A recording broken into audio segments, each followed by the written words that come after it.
Bonsoir à tous et merci de nous rejoindre dans l'info continue ce mardi 11 novembre 2025. Deux partis politiques sur les 5 aspirants aux élections communales de 2026 sont recalés pour des raisons diverses par la Sénat. La commission électorale leur reproche en gros des irrégularités dans la constitution de leur dossier de candidature. Il s'agit en effet des partis Moël Bénin de la mouvance et les démocrates de l'opposition. Une décision qui rend, pour ne pas dire une décision qui rend incertaine la participation de ces deux partis aux élections de proximité prévues pour janvier prochain. Un coup dur sans doute pour Jacques Ayadi et ses compagnons. Coup dur également pour le parti de Boni Yayi, déjà abonné absent à la présidentielle d'avril prochain. Alors, Moël Bénin et les démocrates auraient-ils fait preuve de légèreté dans la constitution de leur dossier? Comment peut-on expliquer que pour un scrutin dont les dates sont connues à l'avance, on se soit mal pris pour ne pas pouvoir fournir des pièces nécessaires? Eh bien, on élabore ce soir autour de cette actualité avec nos invités. D'abord à ma droite, Paul Arnaud Deguenon. Bonsoir. Bonsoir Rav, bonsoir Delphin et bonsoir à tous ceux qui nous regardent. Allez, merci pour votre disponibilité. Vous êtes en face de Delphin Gangana. Delphin Gangana, bonsoir.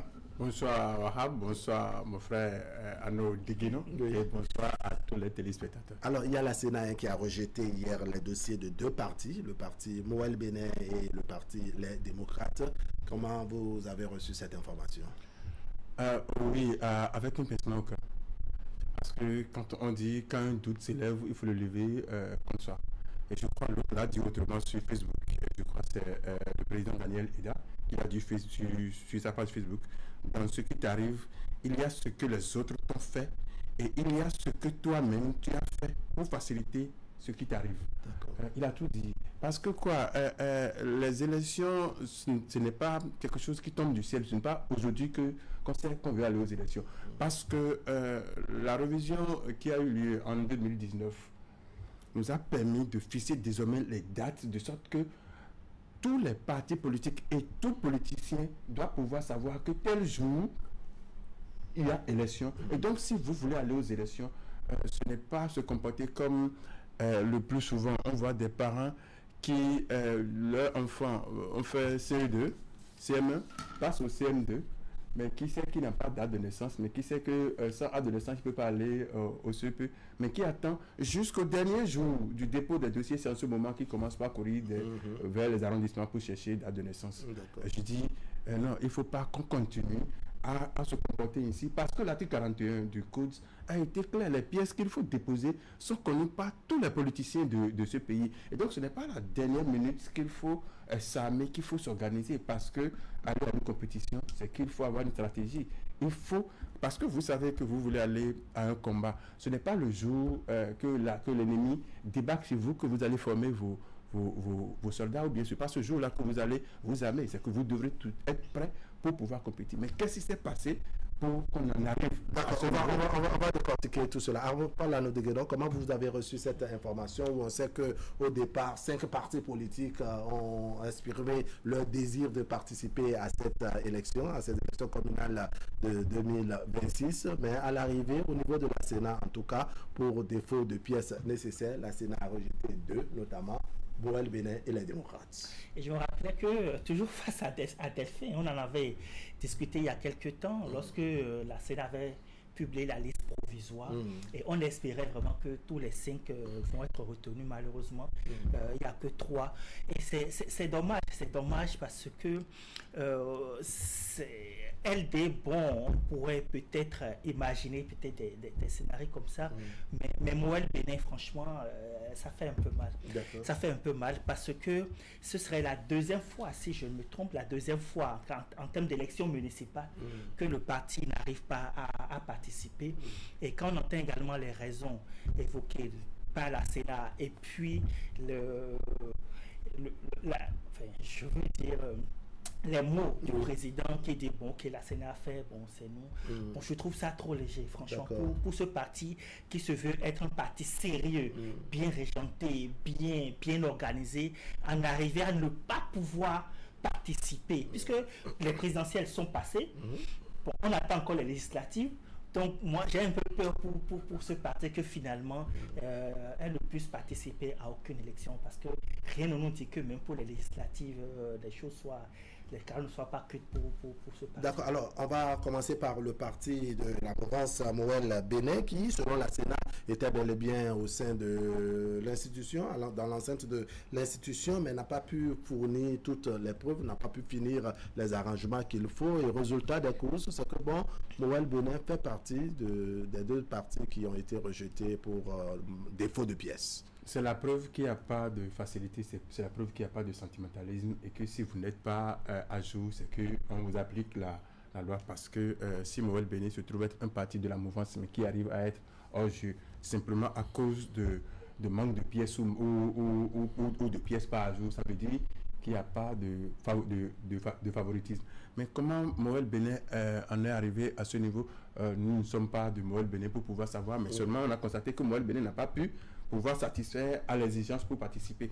Mais pour Moël Bénin, moi je dis, Moël Bénin, oui, mais Moël Bénin, l'assise de Moël Bénin par rapport à d'autres partis politiques, moi je trouve que c'est même encore acceptable pour Moël Bénin, parce que si je fais un retour dans le passé, en 2023, quand le parti, les démocrates, disaient à la Cour que c'est parce que nous n'avons pas les moyens, que nous n'avons pas pu déployer des représentants sur tous les bureaux de vote, histoire de pouvoir suivre les bureaux de vote parce que nous n'avons pas de moyens. Un parti du peuple, un parti d'un ancien président de la République, un parti qui est dirigé par un ancien premier vice-président de l'Assemblée nationale, mais qui en arrive à dire nous n'avons pas de capacité pour pouvoir déployer des gens sur toute l'étendue du territoire. Ça, c'était en 2023. En 2023. Ça veut dire que malgré que ce parti, un parti du peuple, n'a pas pu avoir... Parce que la loi dit qu'il faut 15 membres par commune. Mais il n'y a pas de commune, à part Cotonou, qui dispose de plus de 13 arrondissements. Je ne sais pas, puisque c'est seulement Cotonou qui a 13 arrondissements. Donc ça veut dire que si vous avez même 15 membres par commune, vous pouvez tout au moins désigner un de vos membres pour aller, ce n'est que au niveau de l'arrondissement, parce que la loi a donné une capacité terrible aux partis politiques de pouvoir surveiller les opérations de 90 à 92, c'est-à-dire l'article 90 à 94, ça a donné un pouvoir terrible aux partis politiques. Donc si un parti politique de ce genre n'a pas pu déléguer même un individu dans chaque arrondissement pour ce n'est que recueillir les PV de centralisation et de compilation. Donc vous voyez que des partis qui se disent nationaux n'arrivent peut-être pas à couvrir. Donc pour Moël Bénin, qui n'arrive peut-être pas à trouver, puisque c'est 1000 et quelques... 3630 dossiers. 3630 dossiers. 3630 dossiers. Je trouve que pour Moël Bénin, moi, ça ne... Oui. Est-ce que vous êtes satisfait ou bien un peu gêné par les propos de Jacques Ayadji qui reconnaît que la Sénat a fait que bon, le problème c'est à leur niveau parce qu'on sent que mais c'est aussi ça, reconnaître sa responsabilité, parce que reconnaître sa responsabilité c'est de dire ok, je n'ai pas pu, que de vouloir jeter le tort sur les autres, je n'ai pas pu le faire. Il faut reconnaître sa responsabilité pour dire oui, c'est honnête, c'est responsable selon oui. Que de vouloir réagir. Non, mais je suis curieux d'entendre les mots de Delphine Café. Vous vous rappelez, il y a quelques temps ici, lorsque je disais que ces partis-là, que sont des partis on a parlé de ces partis satellites. Voilà, et puis Delphine il m'apostropher. Non, mais sérieux, les faits sont là. Les faits sont là, et aujourd'hui, on voit qui est qui. Et je l'ai dit il y a quelques temps ici, justement, que moi, je ne vois pas ces petits partis-là comme Moël Baka. Moi, je plaçais Moël Bénin comme un petit parti. Et il me rétorquait que non. Voilà, c'est normal parce qu'ils ont pu à une élection. Je vais dire quelque chose.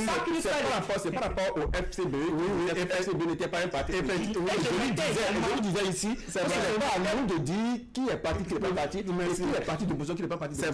C'est vrai. Ça, c'est vrai. Alors, jamais dit. D'accord, Paul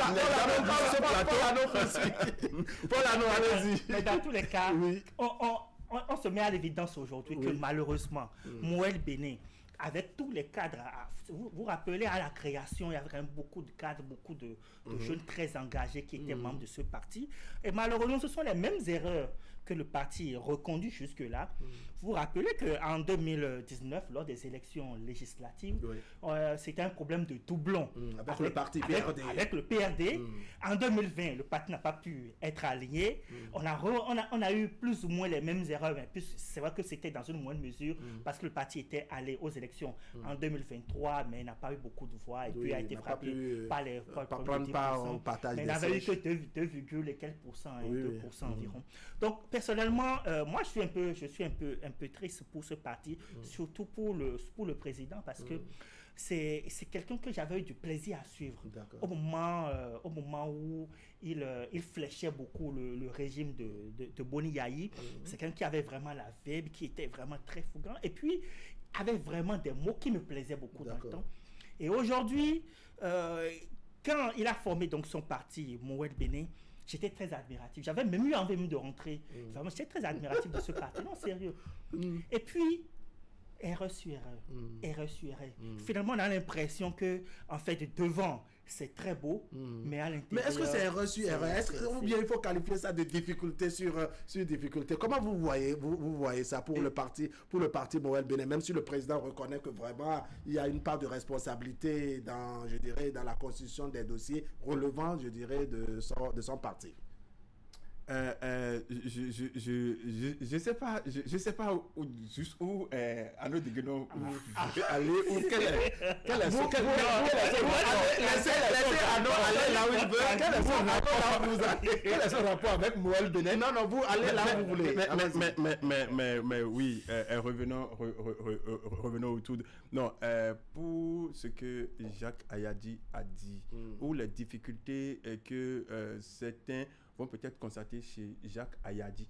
Moi, je dis c'est peut-être ne même pas mieux connaître les réformes du système partisan. Normalement, la difficulté de Jacques Ayadi, ce sont des difficultés que tout le monde devrait voir venir parce que le système partisan... Mais Jacques Ayadi est un artisan de la réforme du système partisan. Je vous avais dit... Si on peut le qualifier Je l'avais dit sur ce plateau que, oui, il y a des partis politiques qui vont rester partis politiques juste parce que c'est partis politiques. Et la belle preuve est qu'aux États-Unis, il y a 2 grands partis politiques que nous connaissons, mais il y a des petits partis politiques qui existent depuis fort longtemps. Parce qu'il y a des gens qui ont juste envie de faire connaître, de faire écouter leur voix ou de dire certaines choses, mais pas au chapitre, mais pas obligatoirement pour rayer ou pour faire quoi que ce soit.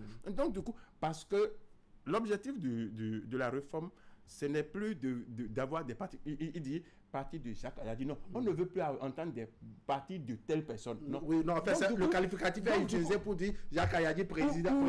On dit parti de Boni Yayi parce qu'il est le président du parti. Mais c'est parce que c'est Jacques Ayadi. Sinon, si on vous dit citer 2 cadres de Moued Bénin, moi j'ai du mal à citer 2 cadres de Moued Bénin. Mais un parti politique ne devrait pas être ça. Un parti politique. Peut-être parce qu'ils n'ont pas encore d'élus. C'est peut-être ça qui fait. C'est peut-être ça. Donc ils sont en train d'apprendre à marcher. Mais quelqu'un qui apprend à marcher, mais on ne peut pas lui interdire de trébucher. D'accord, on en vient maintenant au parti les démocrates, parce qu'on a déjà dit beaucoup de choses déjà sur le parti Moued Bénin, même s'il y en a encore à dire. Le parti les démocrates, c'est quand même un parti de l'opposition qui s'est préparé, qui est censé se préparer d'avance. On parle, si mes notes sont bonnes, 473 pièces attendues au moment de la complétude et c'est seulement 353 qui ont été déposées. Ça sent, on note une différence de 120 pièces non à jour. C'est quand même énorme, non? Mais il faut me revenir encore. Vous rappelez encore toujours en face de mon cher ami Delphine. Vous constituez un bon duo. D'accord, allons-y. Et je conseillais, je disais vraiment que si moi j'étais démocrate, que je n'irais plus aux prochaines élections, que ce soit municipales et législatives. Pourquoi? Non, c'est ce que je dis. Si, je devrais les conseiller. C'est-à-dire au lendemain de l'échec par rapport à la présidentielle où ils ont été déboutés, je leur disais vraiment que si moi j'étais démocrate, que si je devrais les conseiller, que je leur dirais de ne plus ni aller aux élections municipales ni à l'élection législative. Et qu'est-ce qu'on constate dans les faits? Malheureusement, LD ne sera pas en lice pour les élections municipales. Ils peuvent faire appel au niveau de la Cour suprême qui, pour la circonstance, est le juge du contentieux électoral. Tout est possible. Je ne voudrais pas citer les recours antérieurs lors de la présidentielle et on a vu comment ces recours se sont passés. Je ne voudrais pas être oiseau de mauvais augure ici, donc je leur souhaite bonne chance. Mais moi, j'ai très peur pour eux. J'ai peur vraiment pour eux que le parti ne soit pas également en liste pour ces joutes-là, pour ces élections municipales. Et d'aucuns diront que le verre dans le fruit, et c'est vrai.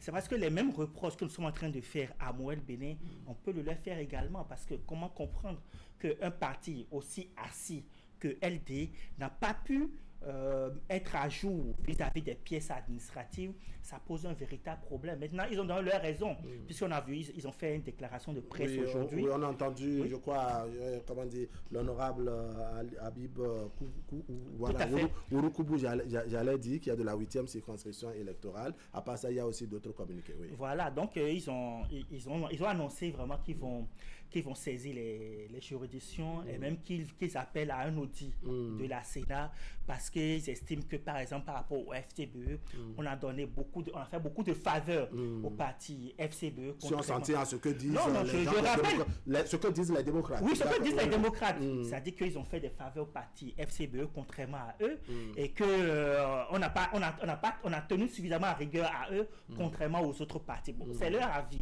Mais dans tous les cas, quand vous savez que vous êtes dans une situation délicate, c'est à vous de ménager votre monture.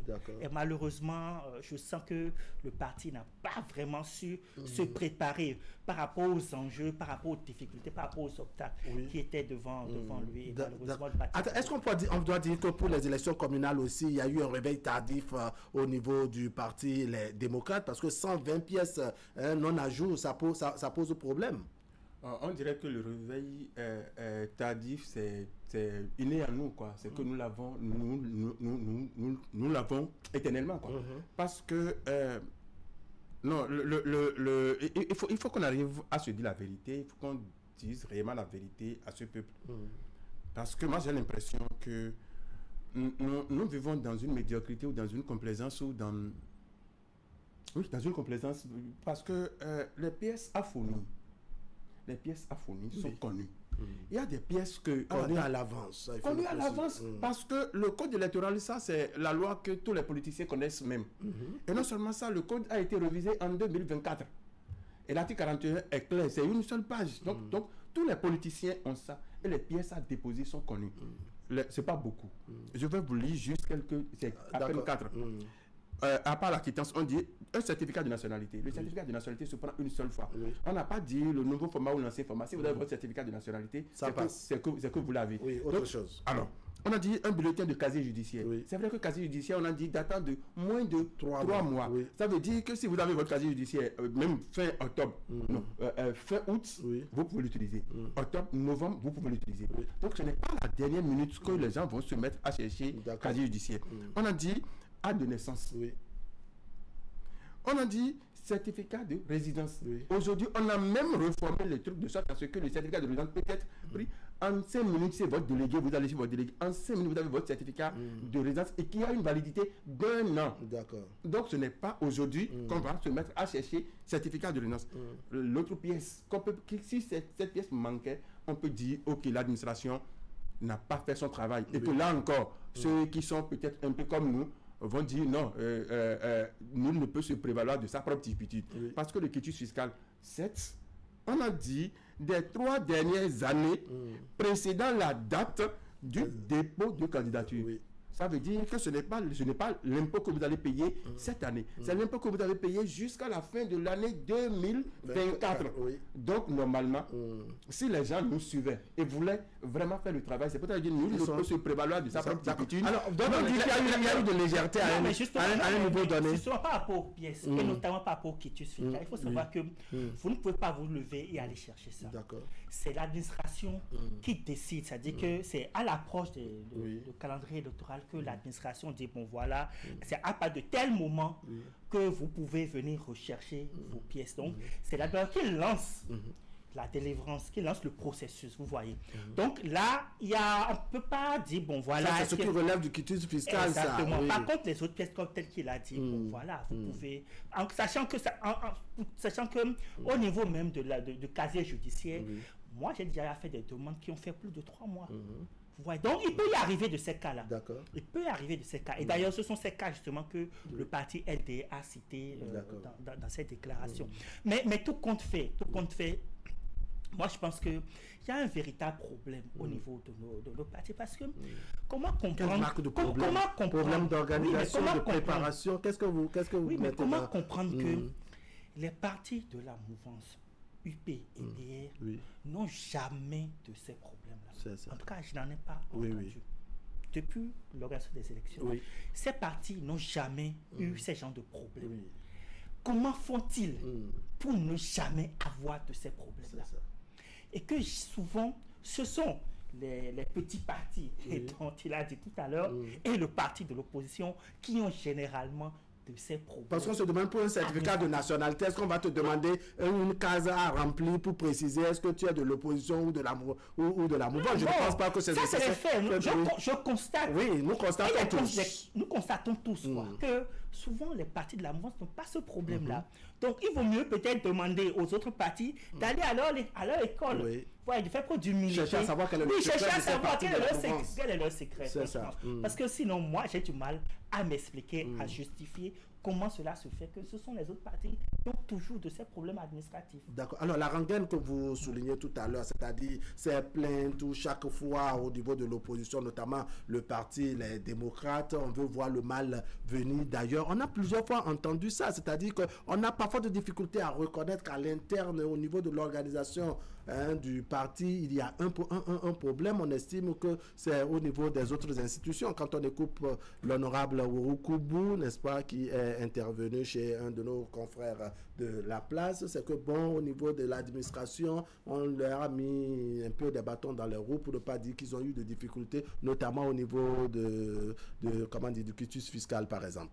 Oui, on dit chez nous, la femme qui a un mari a un appétit vorace, il fait double protection pour aller au lit. Je n'ai pas voulu le dire en français, c'est pour ça que je l'ai dit littéralement en français. Parce que c'est pour ça que je dis, si c'était seulement au niveau des quitus fiscales qu'il y a des difficultés, on peut encore faire le débat parce que vous vous souvenez qu'en 2023, ils ont bénéficié d'un rachat de la Cour, histoire pour pouvoir passer avec le quitus fiscal. Si c'est encore au niveau du quitus fiscal qu'il y a cette difficulté, on va comprendre. Mais quand on me dit qu'il y a des gens qu'on a déposé des dossiers incomplets pour des gens, c'est comme si les gens ne savaient pas qu'ils voulaient participer aux élections et c'est quand on a dit ça y est, on vous a mis sur une liste que les gens se mettent à courir pour aller chercher des pièces. Or, on pouvait déjà dire aux gens, parce que si vous êtes militant dans un parti politique, on pouvait déjà dire, soyez prêts à tout moment, vous pouvez aller sur le champ de bataille à n'importe quel moment. Soyez prêts. Même le parti politique peut déjà demander à l'avance telle et telle pièce qui ne se périme pas là. Nous voulons avoir ces pièces pour tous nos militants déjà chez nous. Et donc, du coup, à 6 mois ou à 3 mois, on doit pouvoir rappeler à tous les militants pour dire telle et telle pièce. Commencez par se préparer par rapport à ça. Mais si on ne le fait pas, et que c'est à la veille du dépôt qu'on dit, bon, ok, vous amenez votre pièce, les gens vont se retrouver sans pièce. Et donc, là, on ne peut pas aller chercher le tort chez les autres. Et il y a une partie. Le quitus fiscal, normalement, ce n'est pas un document électoral. C'est un document administratif et qui prouve qui prouve que vous êtes honnête fiscalement, que vous êtes à jour fiscalement. Ça veut dire quoi? On avait fait ce débat ici, je crois, avec j'ai oublié son nom, un journaliste économiste ici. C'était Casimir Pédion, voilà. Où on rappelait que c'est vrai qu'il y a pour la période électorale où l'administration ouvre spécialement, mais à tout moment, tout citoyen peut aller payer, je dirais, ses droits au niveau du fisc. Parce que c'est prévu par la loi, il n'y a pas une période pour demander ça. Si on est arrivé à même décanter ou décider une période pour ça, c'est même une faute, on l'a dit ici, et que ça, c'est la faute aux hommes politiques. Parce que déjà depuis 2023, quand il y avait cette difficulté d'obtention de quitus fiscal, moi j'avais écrit, et tous, en tout cas, je criais depuis pour dire, dépolitisons l'affaire de quitus fiscal, faisons de sorte à ce que le quitus fiscal soit accessible à tout le monde et à tout moment. Et pour que cela n'ait même pas un aspect politique, dites désormais que tous ceux qui bénéficient d'une promotion politique ou un avancement de l'administration doivent pouvoir prouver systématiquement parce que ils utilisent nos impôts, parce que c'est nos impôts qu'on utilise pour voir les pays. Donc ils doivent prouver que oui, nous payons nos salaires et nous sommes aussi à jour. Donc nous payons nos impôts. On le fait de sorte à ce que chaque année, tout le monde peut demander son quitus fiscal sans connotation, sans objectif, sans quoi que ce soit et l'avoir. Mais si on le faisait ainsi, aujourd'hui on n'en serait pas là. D'accord. Alors, il y a, oui, comme vous le soulignez tout à l'heure, le parti, les démocrates qui souhaitent qu'il y ait audit de comment les choses se sont passées au niveau de la Sénat pour le reste des partis politiques. Ça veut dire qu'à un moment donné, on ne fait pas confiance à l'administration. On jette toujours le tort ailleurs, puisque les autres partis, notamment Mouel Bénin, par exemple, qui ne se retrouve pas sur la liste, n'a pas posé le même problème, n'a pas eu la même préoccupation. Bon, de toute façon, cette demande ne va pas prospérer. Pourquoi? À mon avis. Selon moi, non, selon moi. Oui. Non, mais ça reste quand même un besoin du parti. Mais ça reste une préoccupation. Mais ça reste quand même une préoccupation. Ça reste une préoccupation. Par contre, que Mouel ne le dise pas, bon, c'est normal, parce que Mouel n'est pas du même camp politique que LD. Et Mouel ne voit pas le mal au même endroit que les démocrates. C'est pas possible. Mouel ne va pas mettre du sable dans son gari, c'est pas possible. Parce que Mouel, tout ça, c'est la mouvance. Mais dans tous les cas, ça pose un problème. Ça pose un problème parce que lorsque, quelques temps auparavant, on a entendu Eric Roundete, au lendemain, lorsqu'ils recevaient leur récépissé provisoire, saluer le travail en grille professionnelle de la Sénat. Et puis, quelques temps après, maintenant, son parti vient dire non, la Sénat pose problème. Je pense que ça pose un problème de cohérence. Ça pose un problème de cohérence. Et donc, il faille encore aller loin. Dans leur argumentaire, tout ce que moi j'ai pu entendre, c'est le fait qu'on a pu donner plus de faveur au parti FCBE qu'à leur parti. Je pense que c'est quand même un peu favoritisme. C'est quand même un peu léger pour jeter. Mais on se pose la question de savoir à quoi va aboutir cet audit que souhaite le parti Les Démocrates. Parce que oui, on a eu une information comme ça, que le parti Les Démocrates souhaite qu'on puisse auditer la Sénat, voir comment l'opération de traitement des dossiers s'est déroulée pour qu'eux, à la fin, ils puissent pas avoir, je dirais, leur récépissé définitif, en tout cas qu'ils ne soient pas sur la ligne de départ pour les communales. Oui, si les tests, nos lois et tests l'autorisent, je pense qu'il n'y a pas de problème parce qu'ils avaient demandé l'audit du fichier électoral, ça a été fait et que finalement on ne sait pas ce que ça et il y a moins de bruit autour après de ça. Donc s'ils demandent aujourd'hui l'audit, peut-être que ça va être fait et qu'on verra. Mais le problème d'incohérence ou bien de cohérence, oui, c'est vrai que Arnaud Deguenon l'avait dit ici, que s'il pouvait donner un conseil aux démocrates, c'est de ne pas participer aux élections